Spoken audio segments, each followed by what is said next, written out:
There are places in the warp where even the damned refuse to tread, paths twisted by disease, where the very air thickens into a choking miasma.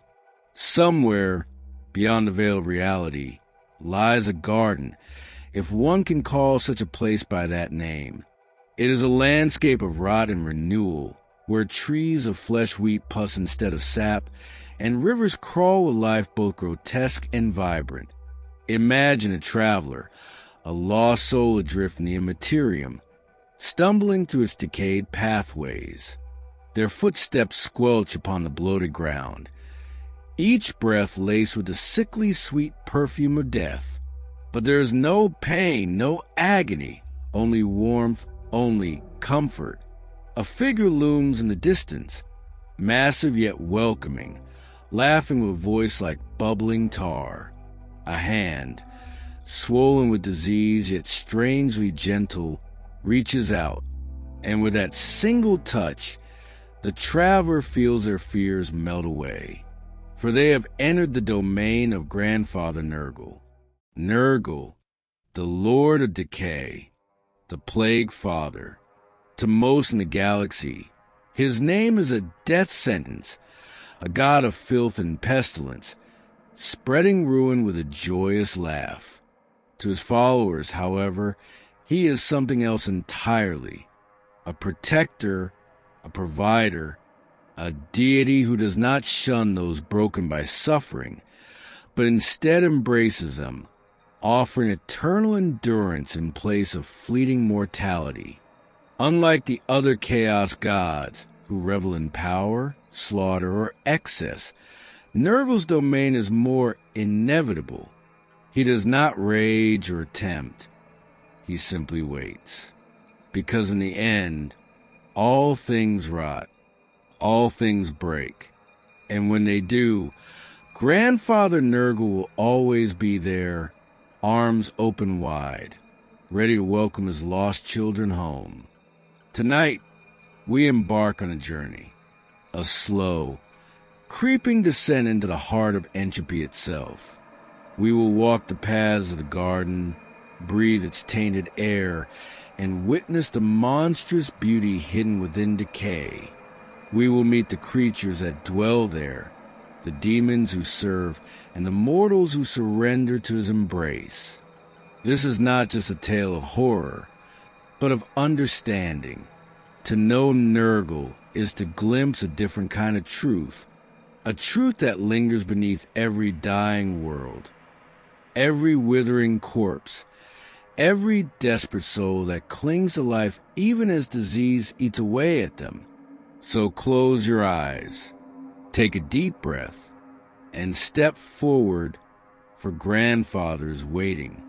To understand Nurgle is to understand the slow, inevitable crawl of time itself, the gradual rusting of steel, the creeping mold that claims abandoned halls, the sickness that spreads unseen until it is too late. He is not a force of sudden destruction, but of steady, unrelenting decay. Among the 4 chaos gods, Nurgle is unique. He does not revel in slaughter like Khorne, nor indulge in excess like Slaanesh. He does not weave intricate schemes like Siege, for in his eyes, all things will collapse into his embrace regardless of their struggles. To him, decay is not an end, it is a beginning, for where there is rot, there is also renewal. Where there is death, there is life. He is the Lord of pestilence, yes, but also of endurance, the God of plagues, but also of resilience. In the hearts of his followers, suffering is not a curse, it is a gift. At a glance, Nurgle's existence is a contradiction. He is jovial, laughing, almost affectionate in his demeanor. He does not scorn his followers or demand their submission through terror. Instead, he offers them something few others in the cruel galaxy can: acceptance. To the sick, the broken, the dying, he does not turn away. He embraces them, cradling them in his rotting arms, whispering to them that they are not alone. But make no mistake, his kindness is as horrifying as it is comforting. For Nurgle does not cure, he corrupts. He does not heal wounds, he festers them, making the agony bearable only by replacing pain with a twisted, blissful acceptance. His followers do not beg for release from suffering. They celebrate it, reveling in the grotesque gifts their grandfather bestows upon them. Tumors become blessings. Disease becomes a mark of favor, and even the most wretched souls learn to laugh amidst the filth. What others see as monstrous, Nurgle sees as beautiful. To him, the universe is a grand, decaying garden, its civilizations wilting like flowers in the cold. And as each world falls to ruin, he watches with father's pride, nurturing the rot, ensuring that nothing truly dies, only changes. Of all the Chaos gods, none cherish their followers as much as Nurgle. To him, they are not merely tools or pawns to be discarded. They are his beloved children, tended to like seedlings in his garden.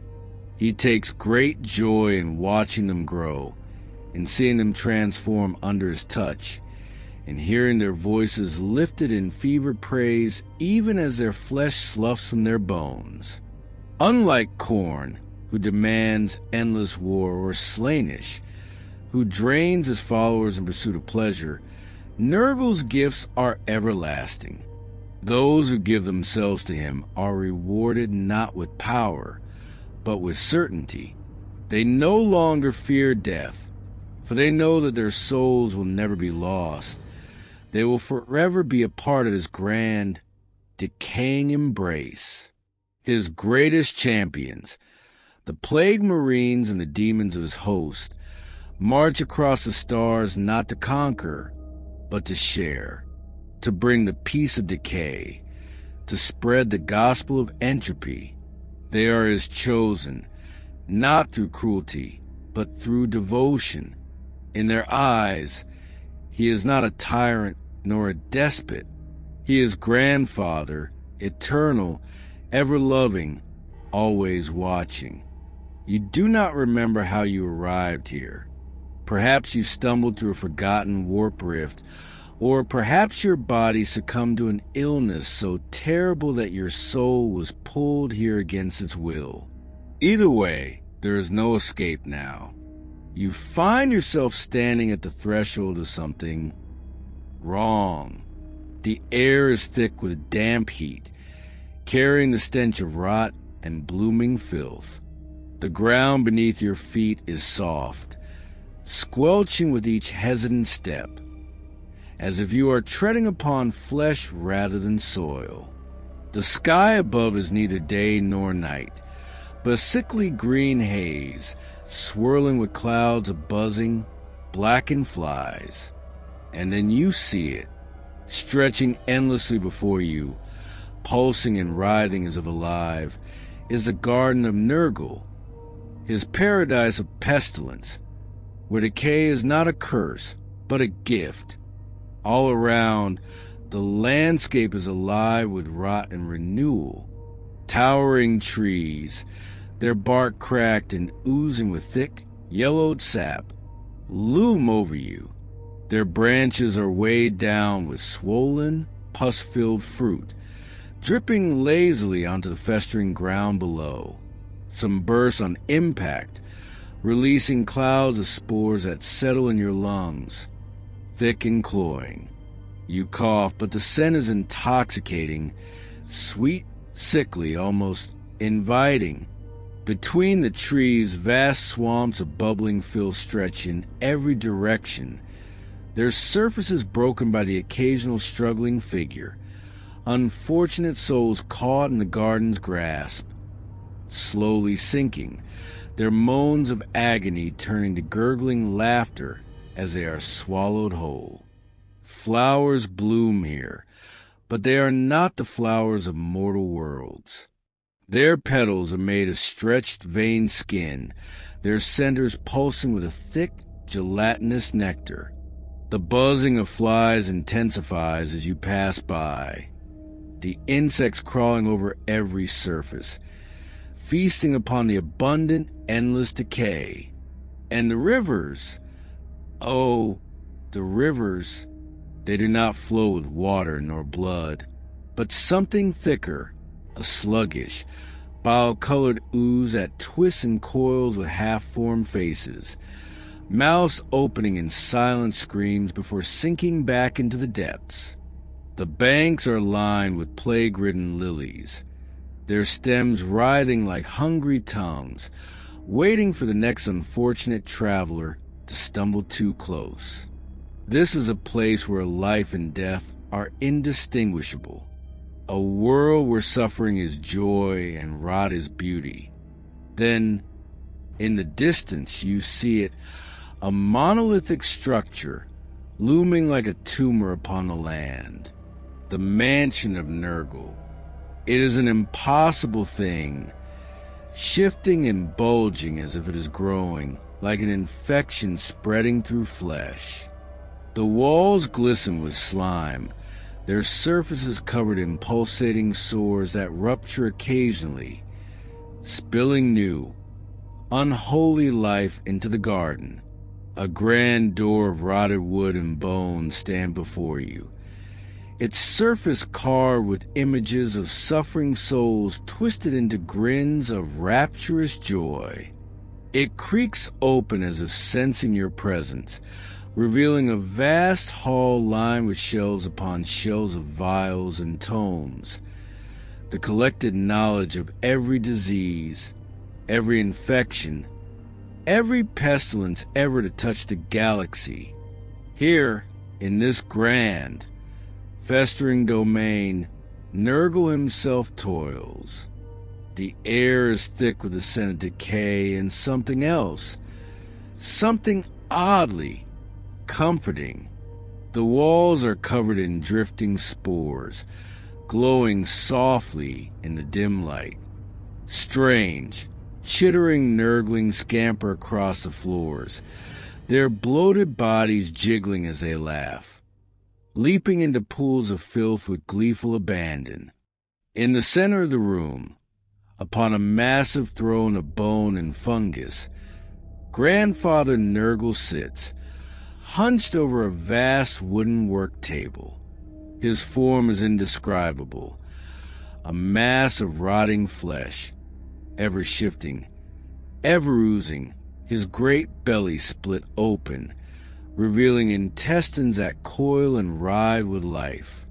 He hums as he works, his massive, filthy hands carefully mixing ingredients, crafting his next great plague with the delicate touch of an artist. He does not look up, but he knows you are there, and he smiles. Beyond the throne room lies the heart of the garden, the source of all affliction, all pestilence, all renewal, the great cauldron.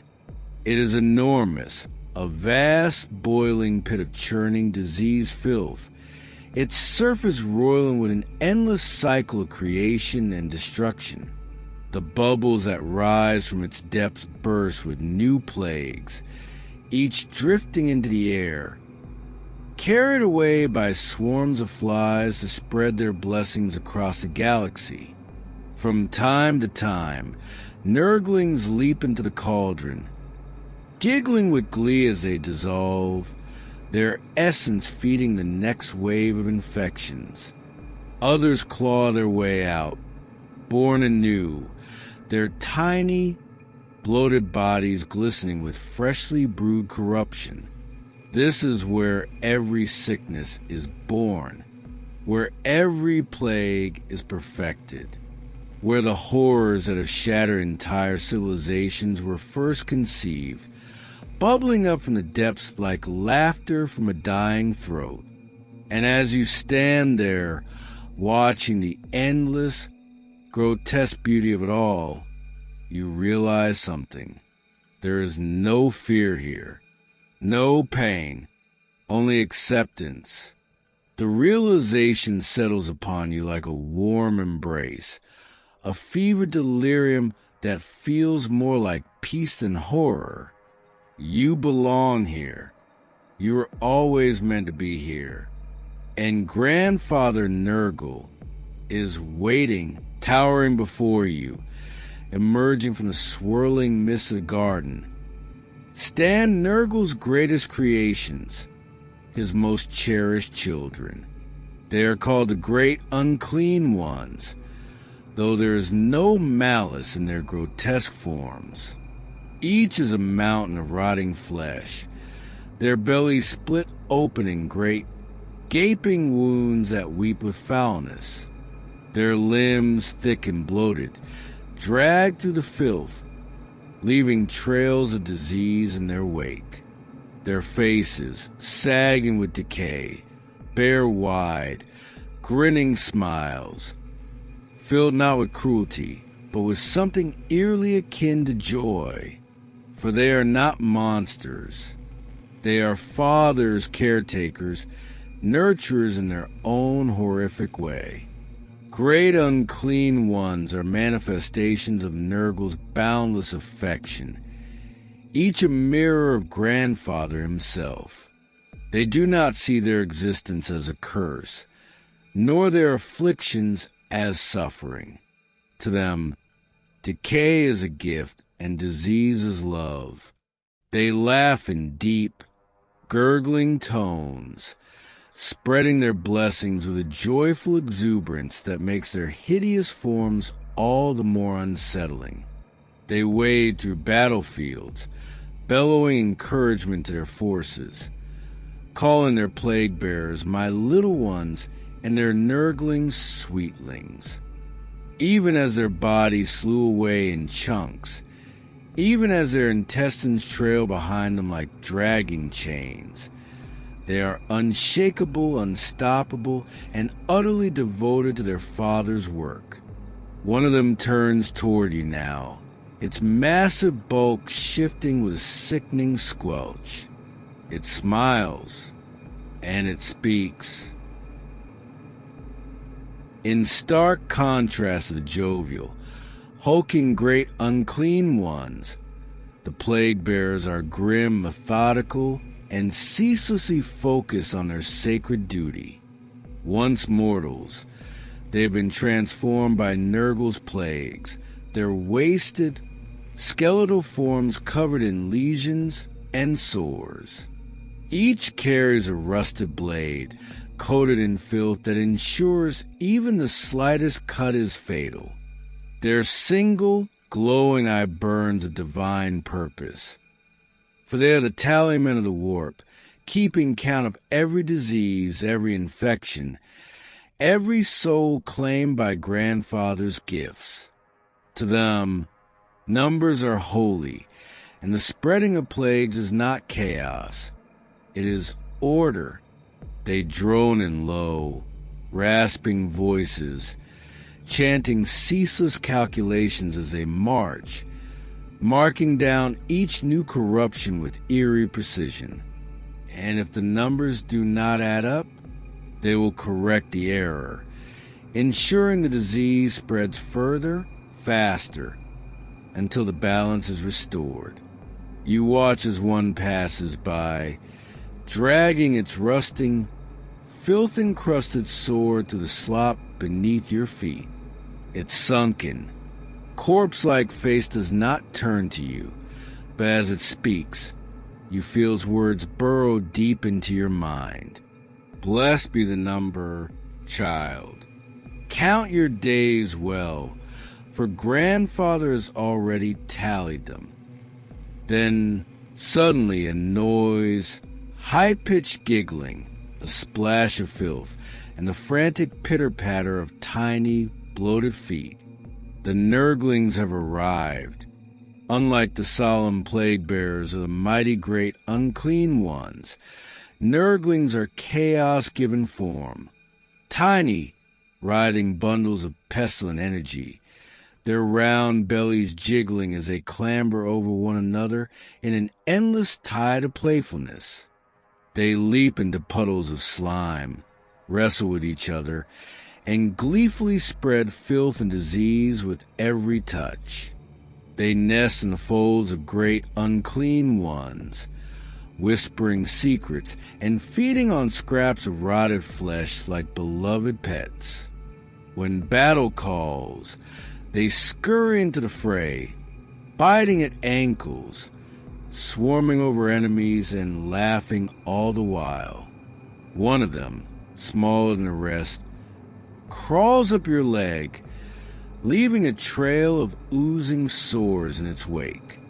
It stares up at you with wide, milky eyes, its grin splitting its face far too wide. And then it speaks, not in words, but in a sickly, bubbling giggle, a sound filled with delight and malice, and something else, something almost affectionate. It pats your cheek. You feel your skin begin to rot among Nurgle's chosen. A few stand above the rest, legends within the demonic court of decay. Kugath Plague Father is among the most infamous, a great unclean one obsessed with creating the perfect disease. Unlike his kin, he is a scholar of sickness, endlessly experimenting, crafting plagues so virulent they can infect even the divine. He travels the garden upon a massive, palanquin-like swarm of Nurglings, who act as both his steed and his test subjects, drinking deeply from his cauldron of filth and spreading his creations across the galaxy. Then there is Rotigus, a harbinger of storms, his presence heralded by unending rains of filth and decay. Unlike Kugath, he is not interested in singular diseases. He is a flood, the relentless tide of rot that drowns worlds, sours crops, and leaves nothing but filth in its wake. Where he treads, civilizations crumble, choke beneath unrelenting waves of pestilence. And these are only a few of Nurgle's most beloved children.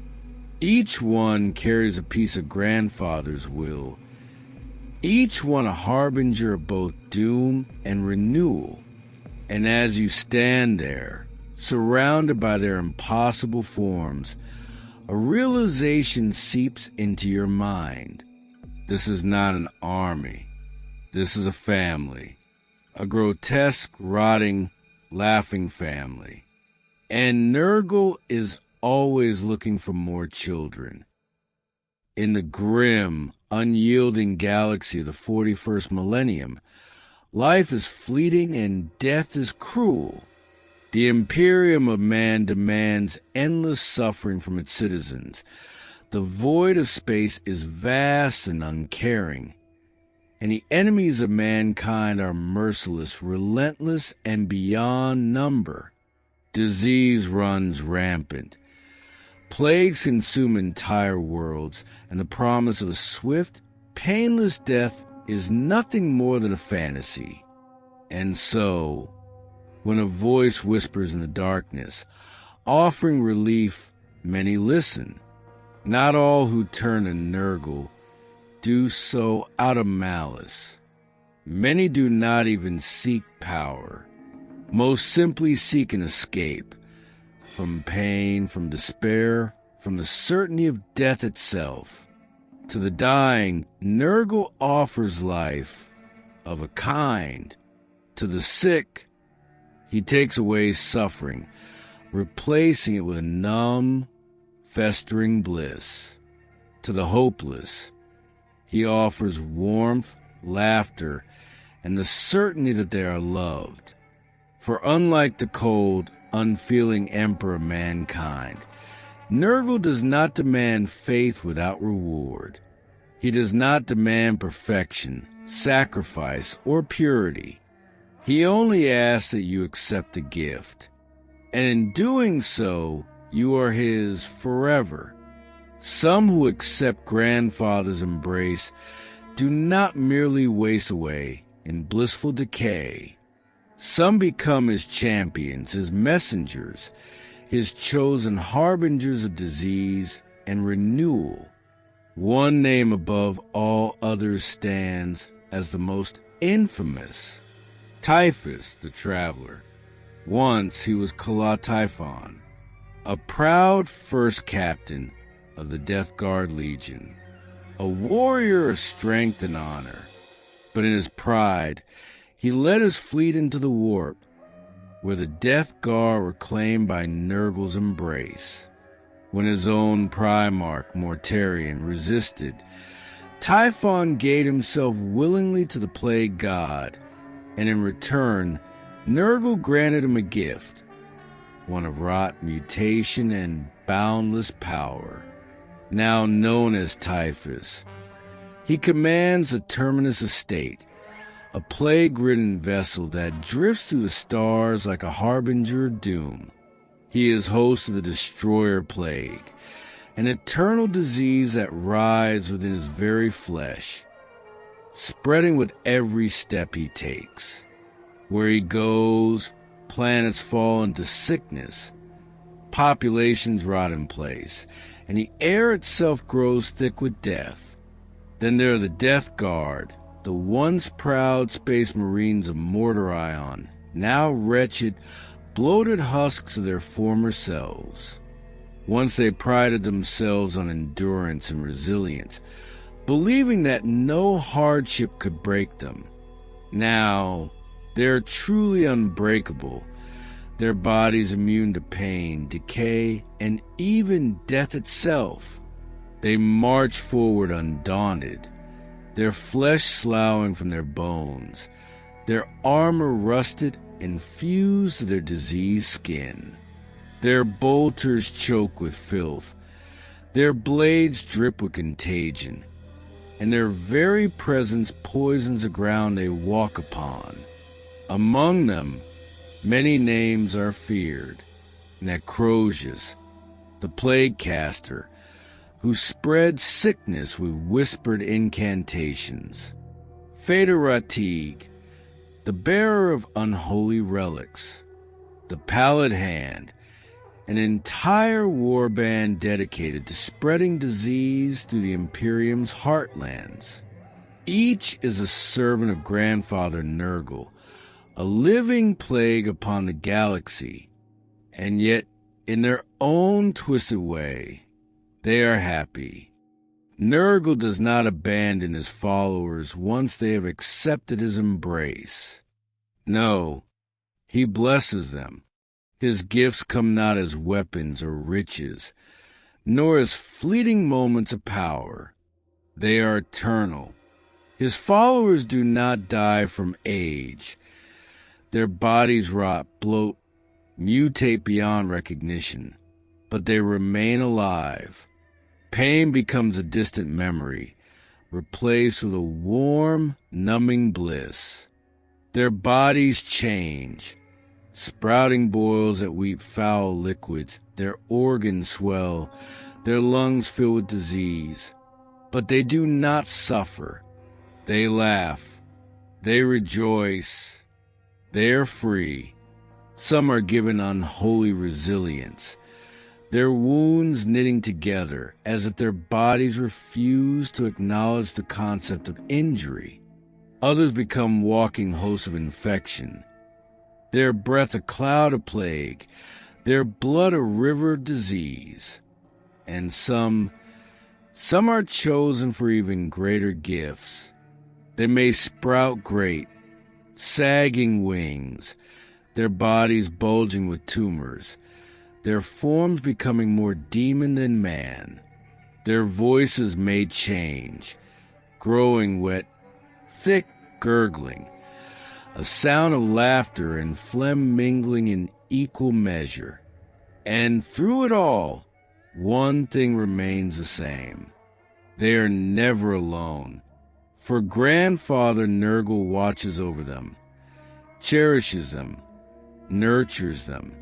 They are his, and in return, They spread his joy, sharing his gifts to the galaxy, one plague-ridden breath at a time. You've seen the garden, you've met his demons, and you now understand why mortals surrender to the rot. But this is only half the truth. In part 2, we'll delve deeper into the most infamous plagues ever unleashed, Nurgle's twisted place among the Chaos Gods, and his horrifying legacy across the galaxy. If you've enjoyed this descent into decay, make sure to subscribe and prepare yourself for the second half of this forbidden transmission. Grandfather's blessings are far from over,